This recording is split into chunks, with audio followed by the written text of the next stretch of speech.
મહારાજે પૂછ્યું, કેમ શું ઉભા ઉભા જુઓ છો? જોવા આવ્યા. સારું સારું કર્યું, આટલું જોવા આવ્યા એટલું ભાગ્યશાળી. શું કઈ વિચાર કરો છો? વિચારમાં બીજું કઈ નહીં, આ સંતો બેઠા છે, સાધુ મહાત્માઓ, એનો તો જાણે ભાવ તરી જશે. આ બધા બેઠા છે ને એ તો અમારા જેવા જ છે. એ તો અત્યારે બધા ડાયા થઈને બેઠા છે, બહાર જુઓ તો ખબર પડે. અહીં આગળ ડાયા ડમરા થઈને બેઠા છે, એ અમારા જેવા જ છે. એનો એ ભાવ નહીં તરે. માણસોને ઘણી વાર એવું છે, લેવા દેવા વગર ચુકાદા આપતા જાય. હવે તમને કોને જજ બનાયા છે? પણ શ્રીજી મહારાજે એને જવાબ આપ્યો. એના હાથમાં લાકડીઓ હતી, કડિયાળી ડાંગ. કડિયાળી ડાંગ એને કહેવાય, લાકડીમાં છેડા ઉપર પિત્તળની કે લોખંડની રીંગો જડેલી હોય. શ્રીજી મહારાજે કહ્યું કે તમારા હાથમાં લાકડી છે, જરા પાણીમાં નાખો તો. આ તલાવમાં નાખી લાકડી તરવા માંડી.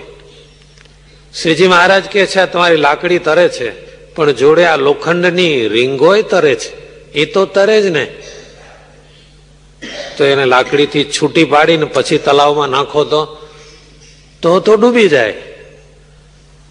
તો જુઓ સજ્જનો, અમારા સંતો છે ને એ લાકડી જેવા છે, અને આ બધા બેઠા છે ને એ લોખંડની રીંગો જેવા છે, એ લાકડીમાં ચોટેલા છે, માટે તરી જવાના. એવું હોય તો હોય. એ ચારે ચાર હેડ્યા ગયા. વાત એમ છે, સ્વામિનારાયણ ભગવાન કહે છે કે ભગવાનનો ને સંતોનો દ્રઢ આશરો જો રાખો તો કોઈ પણ ગ્રસ્ત હરિભક્ત પણ જે કામ જે રીતે કલ્યાણ સંતોનો થાય, મોક્ષ, એ રીતે હરિભક્તોનો પણ થાય છે. પછી મહારાજે સંતોને પૂછ્યું, વૈરાગ્ય ઉદય થવાનું શું કારણ? જેવો ભાષ્ય એવો સંતોએ ઉત્તર આપ્યો.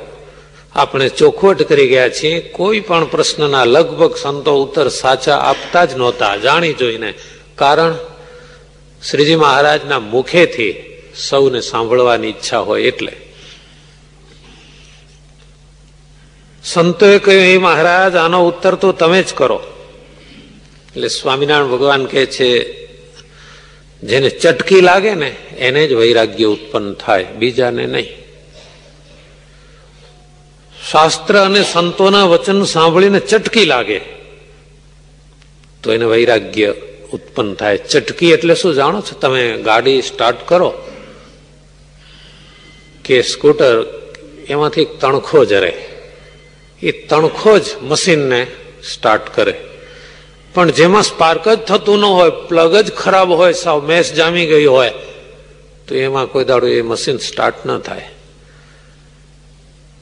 જ્યારે ગાડી ચલાવવા વાળો બેસે અને પહેલી જ એની ઠેસી દાબે કે ચાવી ઓન કરે, એની સાથે જ સ્પાર્ક થાય અને એ જ મશીનને સ્ટાર્ટ કરી દે. જેનામાં તણખો જ ન જરતો હોય તે તો પછી ગેરેજમાં જ નાખવા પડે. એમ જેના મગજમાં કંઈક તણખો જ ન જરે, તણખાનો અર્થ ચટકી, આવું સાંભળી અને જેને ચટકી ન લાગે. જૂના જમાનામાં તમને ખ્યાલ હોય તો માણસને જયારે અગ્નિની જરૂર પડતી ને ત્યારે ચકમક અને લોઢું બે ભેગા કરીને પછાડે, એટલે એમાંથી તણખો જરે. એ તણખાની જોડે જ રૂની વાટ હોય, એ સળગી જાય. ચકમક લોઢું ઘસતા ઘસતા ખર્ચી જિંદગી સારી. એટલે આખી જિંદગી એમ તણખો ન જરે તો એને કઈ કામ ન થાય. શ્રીજી મહારાજ કહે છે, સંતોના વચનથી, શાસ્ત્ર વચનથી જેને ચટકી લાગે તો એને વૈરાગ્ય પેદા થાય. પણ ચટકીમાં ફેર હોય છે. ઘણાને ચટકી લાગે, અધવચ્ચે પાછી બંધ થઈ જાય. એ અધવચ્ચે વાહન પાછું ઉભું રહે અને ધક્કા મારવા પડે. એટલે શ્રીજી મહારાજ કહે છે, ઘણાને ચટકી લાગી એ લાગી, અને કેટલાકને ચટકી લાગ્યા પછી અધવચ્ચે ઉતરી જાય. એની દશા તો બહુ ખરાબ થાય. અને એવો વૈરાગ છે એ તો ખુવાર કરી નાખે, એટલે કે બગાડી નાખે. ચટકી લાગે ત્યારે ઘર મૂકીને જતો રહે, અને ભેખ લીધા પછી ચટકી લાગી હોય તો ઉતરી જાય, અને પાછળ ઘર બધું ધૂળ ધાણી થઈ ગયું હોય. પછી તો અહીં આગળ એક ગુજરાતી રૂઢિપ્રયોગ છે, ધોબીનો કૂતરો. ઘાટનો નહીં ને વાટનો નહીં, શ્રીજી મહારાજે સ્વમુખેનો ઉલ્લેખ કર્યો.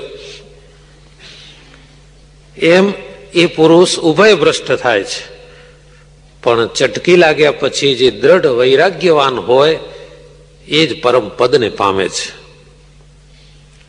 શ્રીજી મહારાજ રાજી થઈને પછી સંતોને કહે છે, આત્યંતિક કલ્યાણ કોને કહેવાય? સ્વામિનારાયણ ભગવાને પોતે જ ઉત્તર આપ્યો, સર્વ કરતા સર્વ નિયંતા પરમાત્માને વિશે દ્રઢ નિશ્ચય, દ્રઢ નિષ્ઠા, એનું જ નામ આત્યંતિક કલ્યાણ. અને આવી નિષ્ઠા જેને હોય એ ભક્ત જ્યાં નજર કરે ત્યાં એને ભગવાન દેખાય. કેવી નિષ્ઠા હશે, કેવી સ્થિતિ હશે, એ કેટલું ઊંચું લેવલ હશે, જ્યાં નજર કરે ત્યાં એને ભગવાન દેખાય. આપણે તો ભગવાન સામે જોઈ રહી તો બીજું કંઈક દેખાય. આપણું મન ઠાકોરજીની મૂર્તિમાં એક ક્ષણ પણ સ્થિર થતું નથી. જયારે આવો સ્થિતિવાળો ભક્તો હોય, દ્રઢ નિષ્ઠાવાળો, એ તો જ્યાં નજર કરે ત્યાં એને ભગવાન દેખાય. મુક્તાનંદ સ્વામીના શબ્દો છે, જ્યાં જોઉં ત્યાં રામજી, બીજું કાંઈ ન ભાસે રે. જ્યાં નજર કરે ત્યાં એને ભગવાન સિવાય બીજું કાંઈ દેખાય નહીં. એકવાર સ્વામિનારાયણ ભગવાને સંતોને કહેલું, ક્યાંય મુશ્કેલી આવે, ક્યાંય કષ્ટ આવી પડે, ત્યારે તમે લીલા ઘાસને પણ નમસ્કાર કરજો, કારણ કે એમાંય અમે બેઠા છીએ અને તમારી રક્ષા કરીશું. તમે ચિંતા ન કરતા, જ્યાં નજર કરો ત્યાં ભગવાન દેખાય. હિરણ્યકશિપુએ પ્રહલાદને કહેલું કે તારી રક્ષા કરનારો કઈ જગ્યાએ છે? તો પ્રહલાદજીએ જવાબ આપ્યો કે હું જ્યાં નજર કરું ત્યાં મને રક્ષા કરનારો દેખાય છે. આ સ્થિતિવાળા ભક્તની વાત છે. આવો ભક્ત ક્યાંય બંધાય નહીં. એકવાર સંતે ગમ્મત કરેલી, વિનોદ કર્યો શ્રીજી મહારાજ સાથે. મહારાજ આજ તો વનમાંથી આવતા હતા અને સામે વાઘ મળ્યો હતો. મહારાજ કે એમાં શું વાંધો છે? વાઘમાં પણ નારાયણ છે, એટલે એવી ચિંતા નહીં કરવાની. વાઘમાં ભગવાન હોય, એમાંય અંતર્યામી પણ પ્રભુ બિરાજે છે, માટે કાંઈ ગભરાવું નહીં. મહારાજ ગભરાયા તો હતા. કેમ ગભરાયા? પગે લાગવું હતું ને વાઘને.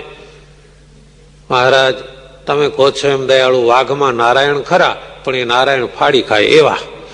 એટલે નારાયણ તો એમાંય ખરા, પણ ફળાહાર કરી જાય એવા નારાયણ. એટલે બધી સભા, સંતો, મહારાજ સૌ હસ્યા હતા. સ્વામિનારાયણ ભગવાન કહે છે, આવો સ્થિતિવાળા ભક્તની વાત ન્યારી છે.